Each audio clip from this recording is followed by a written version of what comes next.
desacuerdo. A mí no me importa lo que dicen las Naciones Unidas, no me importa.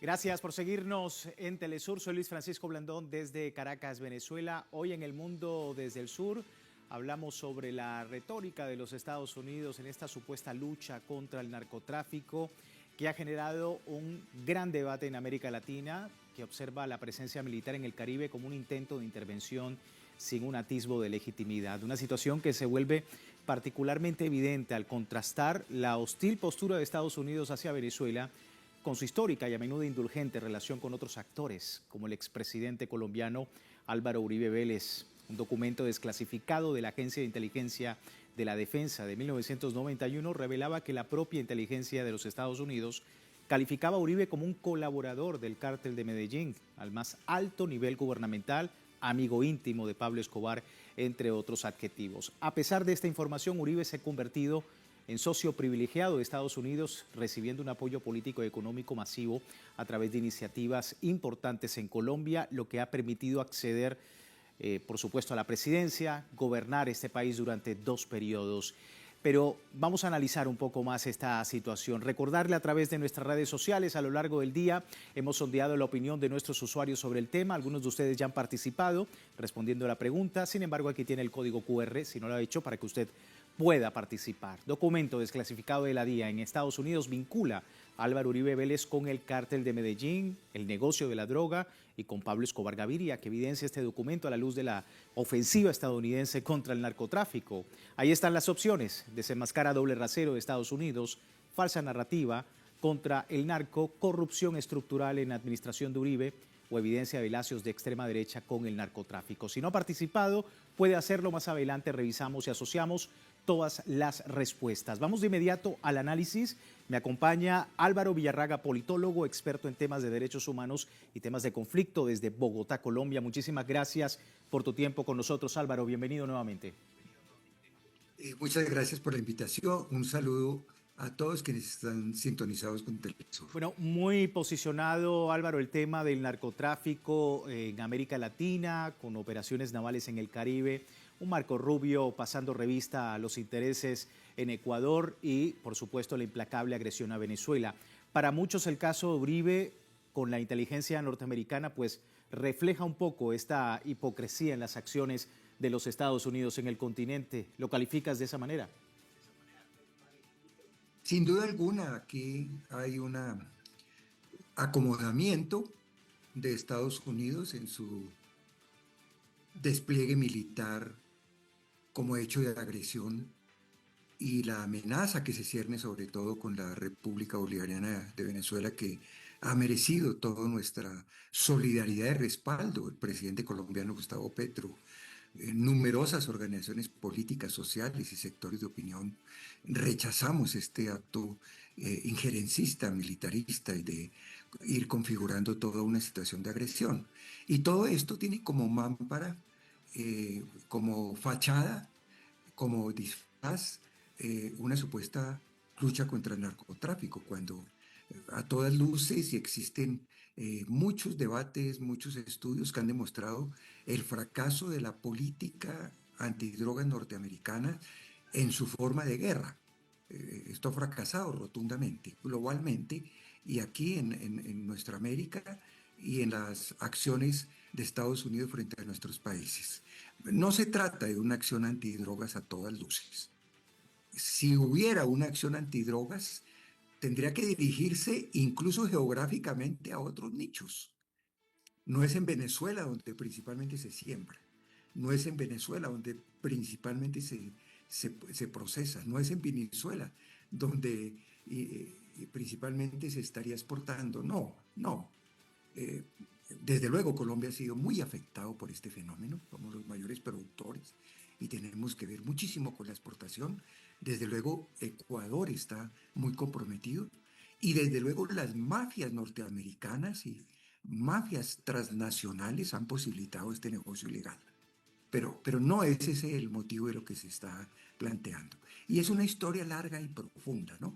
Es una historia larga y profunda. Ustedes aluden el caso de la inteligencia norteamericana y el informe que se reveló en 2004, pero que databa desde 1991, que señaló a 104 personas, la inteligencia norteamericana, por estar con nexos posibles con el narcotráfico, y ahí aparece en el número 82 el luego presidente de Colombia, Álvaro Uribe Vélez, junto a un estado donde está Pablo Escobar, donde están muchos sicarios y muchos mafiosos muy reconocidos.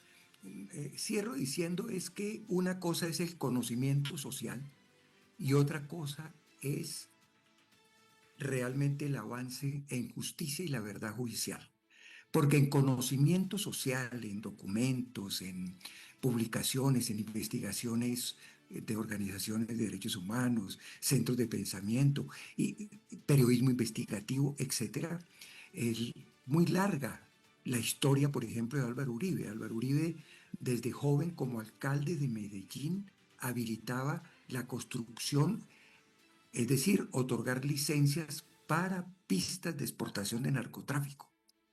Álvaro Uribe, su padre, familiares, allegados, tenían nexos con reconocidas personas del cartel de Medellín, empezando por Pablo Escobar. Y Álvaro Uribe, familiares, amigos cercanos, asesores y personas muy ligadas a él tienen prontuarios. Algunos de ellos han tenido consecuencias en justicia, otros no. Pero el conocimiento social, las memorias, ejercicios académicos y periodísticos muestran que Álvaro Uribe es una persona ligada a lo que en Colombia popularmente se ha llamado el sector emergente. En esa recomposición de clases, en esa recomposición política, en esa recomposición de grandes propietarios de territorios rurales y agrícolas, ahí dentro de esos emergentes está Álvaro Uribe. Y esa emergencia tiene que ver con el narcotráfico y otras economías ilegales. Así se recompusieron las élites. Y Álvaro Uribe es líder de esas élites emergentes. Emergentes que significan de economías ilegales que lograron grandes reconformaciones territoriales de la propiedad, del peso político y del ascenso en las élites a quienes vienen de esas economías ilegales y ese tipo de compromisos. Sí, por supuesto, Ligados ellos a gobiernos norteamericanos y a políticas norteamericanas vigentes durante sucesivos gobiernos. Sí, es un tema que y efectivamente ha sido abordado por todo este tema del narcotráfico. El presidente de Venezuela, Nicolás Maduro, denunciaba justamente que el narcotráfico de Álvaro Uribe Vélez instauró una estructura de violencia que busca desestabilizar otros países como Venezuela. Esto decía. ¿Me acuerdan cuando el Coqui aquí, que lo convirtieron en famoso porque era la guerra de bandas, que Francisco Amelías, como experto en esta materia, denunció a tiempo?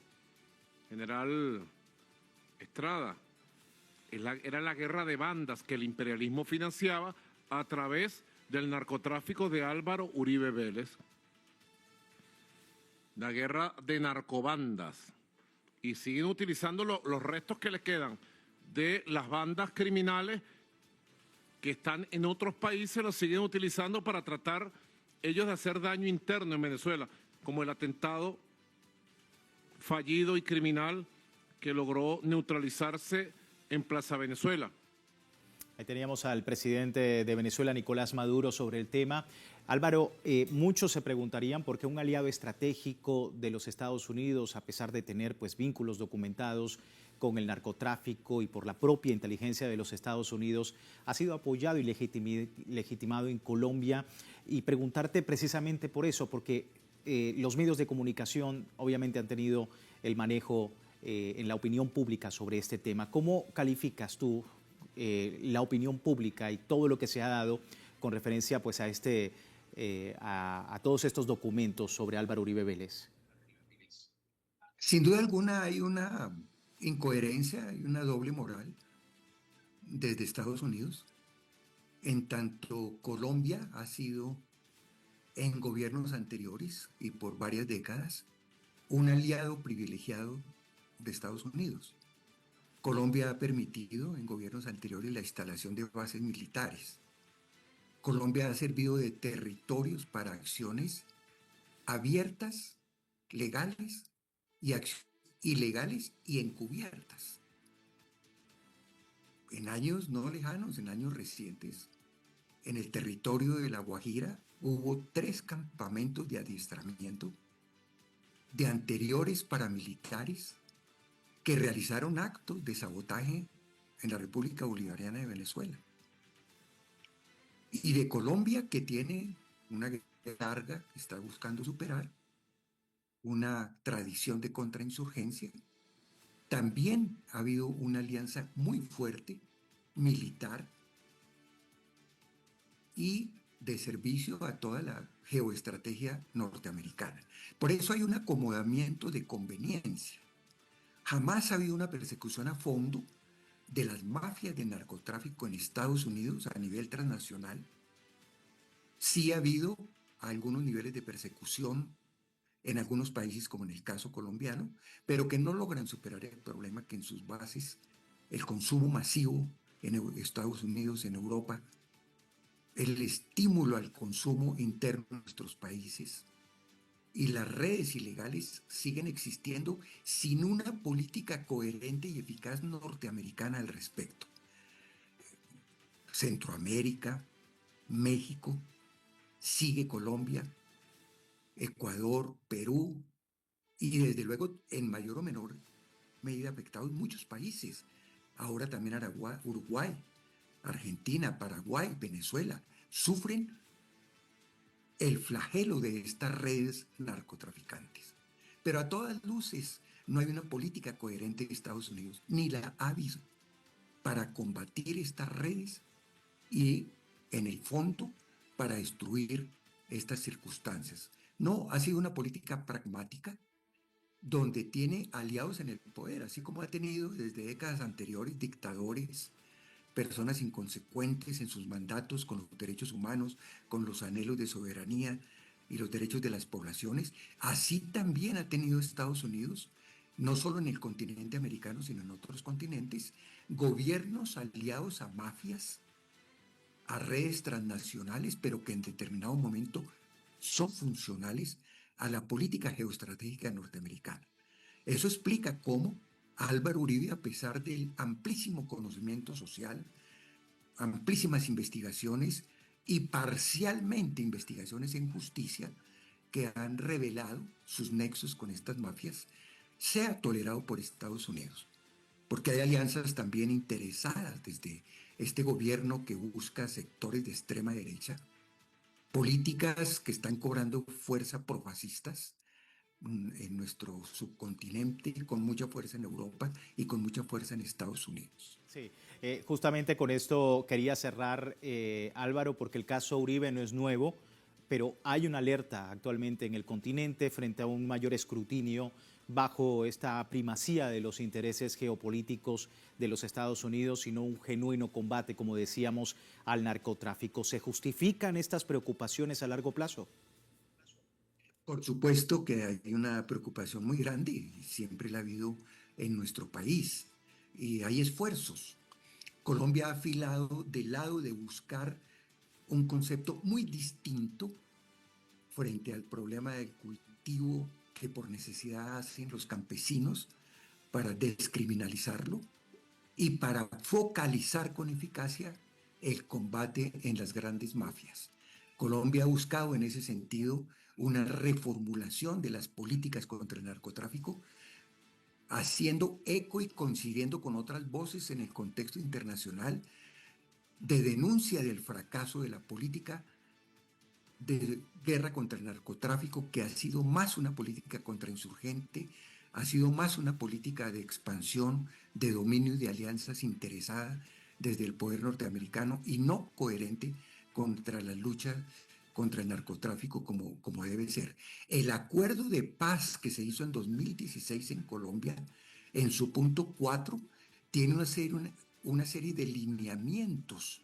Hay amplísima concertación con comunidades de cultivadores hacia la sustitución de cultivos Y Colombia es un agente activo para buscar reformular las políticas en el concierto latinoamericano, en el concierto internacional y en el propio diálogo de pares en donde se respeten las soberanías y se intercambien posibles fórmulas. El presidente lo ha planteado en sus conversaciones, tanto con el presidente Biden como con los voceros del gobierno de la administración Trump, que se reformulen las políticas fracasadas, que se adopten políticas eficaces que no lo han sido, norteamericanas e internacionales, y que también se dejen claro otro tipo de situaciones que tienen que ver con las soberanías de las naciones, las autonomías, las defensas de las propias economías, etcétera, que están en este momento con un alto nivel de conflictividad con la actual política norteamericana. Se entiende el análisis, Álvaro. Muchísimas gracias por tu tiempo con nosotros y la audiencia. Bueno, muchas gracias a ustedes por la invitación y reitero mi solidaridad con el pueblo, con el gobierno, con la nación venezolana, porque una agresión que se cierna y se prepare contra Venezuela no es solo contra ella, como lo ha dicho el presidente Petro y como lo hemos dicho muchas voces, es una agresión contra nuestra América, contra nuestra gran Colombia y contra la soberanía de los pueblos, no solo en América, sino en todos los continentes. Sí, muchísimas gracias, Álvaro, por tu tiempo. Álvaro Villarraga, politólogo, un abrazo hasta Colombia, experto en temas en derechos humanos, temas de conflicto. A propósito, pues, de todo este tema de la vinculación de Álvaro Uribe con la inteligencia estadounidense y lo que esto significa dentro de un contexto de agresión de América Latina por parte justamente de la Casa Blanca. Vamos a despedir la primera parte del programa. Recuerde, tiene tiempo de participar en la encuesta que hemos publicado en redes sociales. Al final de nuestra emisión analizamos los resultados con este código QR que ve en pantalla. Ya regresamos con más en El Mundo desde el Sur.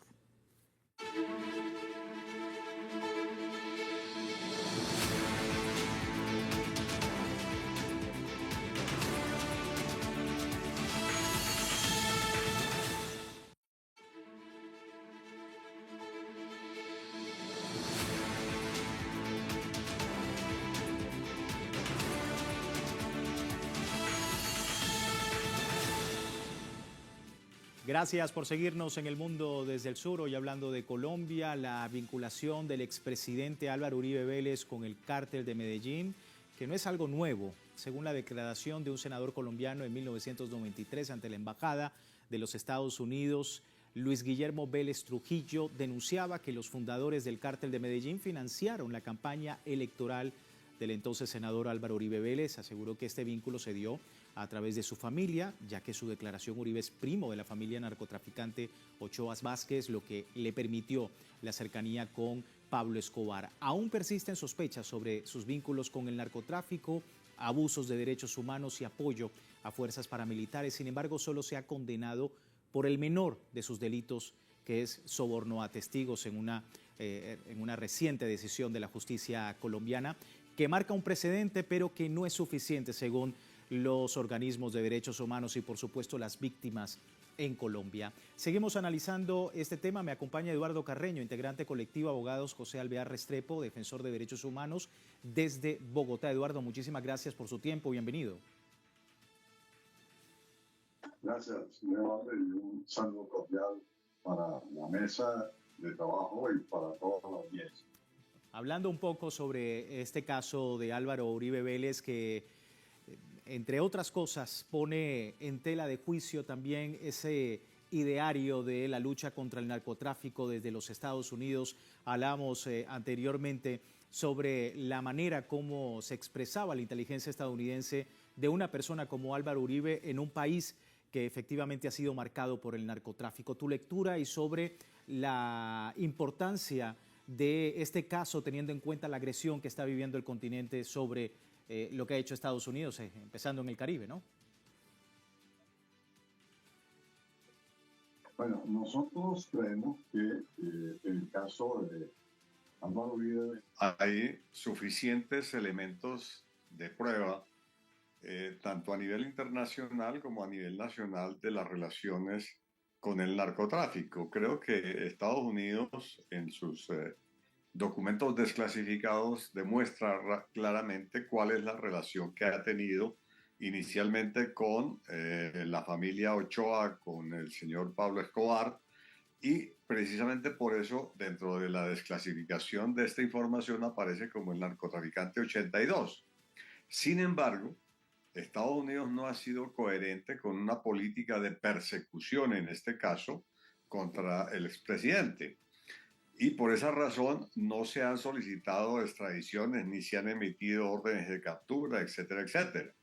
Esa es una dificultad real que se ha presentado en este proceso o en estos casos.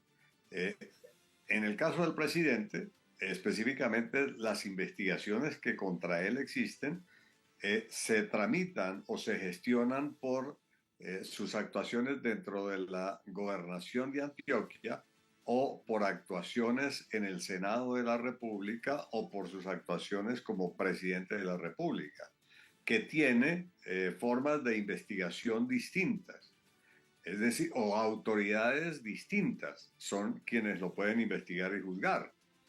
En el caso particular de la gobernación de Antioquia, hay orden de investigarlo por las masacres de El Aro, de Ituango, La Granja, y por la ejecución de uno de los defensores de derechos humanos de la región, Jesús María Valle. Estas investigaciones en este preciso momento se adelantan ante la Fiscalía Delegada ante la Corte Suprema de Justicia, que es una investigación preliminar, pero que por actuaciones penales y por las actuaciones de la Fiscalía se ha declarado que estos crímenes son de lesa humanidad, es decir, no tienen prescripción. Y esto se debió a la condena que en el Sistema Interamericano de Derechos Humanos, específicamente en la Corte Interamericana, declaran responsabilidad al Estado colombiano por estas masacres. Esa investigación, entendemos, está por abrirse en la Fiscalía. Si esto se hace, implica que efectivamente lo llamen a indagatoria por estas masacres y por el homicidio de Jesús María Valle. Esperamos que la Fiscalía sí tome decisiones en concreto en este caso. Un segundo enfoque tiene que ver con las investigaciones que contra él se adelantan siendo presidente de la República y que se traducen en las relaciones que se probaron en diferentes procesos por el caso de las interceptaciones ilegales, el uso de instrumentos de infraestructura del DAS para actividades ilegales en el caso del DAS. En el caso del DAS, para recordarlo, el presidente hace uso de este organismo para investigar a los miembros de la sala penal de la Corte que estaban instruyendo los procesos contra los parapolíticos, dentro de los cuales estaba el señor Mario Uribe, que es primo del presidente. Y en estas actuaciones, la Corte ordena que se hagan las inspecciones judiciales al DAS y la Fiscalía efectivamente las realiza e incauta toda la documentación que se tenía en este caso. Ahí se demuestra que efectivamente este organismo del DAS estaba realizando estas investigaciones que eran ilegales contra quienes estaban investigando a los parapolíticos en la Corte, pero también se demuestra que investigaban ilegalmente a los políticos de oposición, a los miembros de organismos de derechos humanos, a periodistas independientes, y por esa razón se abren procesos judiciales contra funcionarios del DAS que terminaron esencialmente en sentencias condenatorias, sea por aceptación de cargos o por vencimiento en los juicios. Y ahí, específicamente en el caso del director del DAS, el señor Jorge Noguera, que es una persona de libre nombramiento y remoción del presidente de la República, él fue condenado a 14 años de prisión. Y ahí en la sentencia se ordena que se investigue a Álvaro Uribe Vélez por existir suficientes elementos de prueba que demostraban su responsabilidad. Pero esta investigación la adelanta la Comisión de Acusaciones de la Cámara de Representantes, que es un órgano político en donde los partidos liberales y conservadores y el Centro Democrático tienen la mayoría. Y por esa razón, esas investigaciones, como muchas otras, en las cuales hay pruebas y hay elementos para hacer las investigaciones y para juzgarlo, no se hace. Entonces, ahí en ese preciso caso estamos hablando de cerca de 200 procesos penales que deberían culminar con sentencias condenatorias. Este mecanismo de la investigación en la Cámara de Representantes son mecanismos simplemente de impunidad, son mecanismos de fueros especiales que están diseñados para que no funcionen. El otro mecanismo que tiene que ver específicamente con las investigaciones a los aforados es el que se realiza por la Corte Suprema de Justicia por sus actuaciones en el caso que él mismo denunció para que se investigara las actuaciones ilegales del senador Iván Cepeda. En este proceso es donde la Corte, al hacer seguimientos ordenados legalmente, al desclasificar información del mismo DAS, se dan cuenta que quien estaba delinquiendo era el presidente de la República. Y en una decisión trascendental e importante, cierran la investigación, la precluyen contra el senador Iván Cepeda y a su vez ordenan que se investigue a Álvaro Uribe por actuación ilegal en la compra de testigos o en el soborno de testigos y en el fraude procesal en que estaba incurriendo en la investigación. Proceso que comenzó e inició en la Sala Especial de Instrucción de la Corte Suprema de Justicia. Ustedes recordarán que estando en ese trámite, ante una decisión en la cual la Corte ordena la detención domiciliaria del expresidente, él renuncia a su fuero especial y como consecuencia de ello, el proceso pasa a la Fiscalía Delegada ante la Corte Suprema de Justicia para su investigación porque había renunciado al fuero. Entonces, la Fiscalía Delegada ante la Corte es la que desarrolla esta investigación que en términos muy concretos es el que termina ahorita con una sentencia condenatoria a 12 años de prisión por el soborno de testigos en las actuaciones penales y por fraude procesal, y que llevó a que se planteara su detención domiciliaria, la pérdida de funciones, la posibilidad de ejercer cargos públicos por 8 años. Y en esas condiciones, ya estando condenado, sus defensores interpusieron un recurso especial que existe, que es el de la tutela, para que, en este caso, el Tribunal de Bogotá, Sala Penal, decidió aceptar esta petición y ordenó la libertad del presidente porque considera que puede seguir cumpliendo sus funciones sin interrumpir, sin alterar toda la prueba y sin ejercer presión indebida contra los funcionarios judiciales, y le otorgó la libertad. Pero con la condición de que esta se hace efectiva es después de que quede ejecutoriada la sentencia. Sí, total.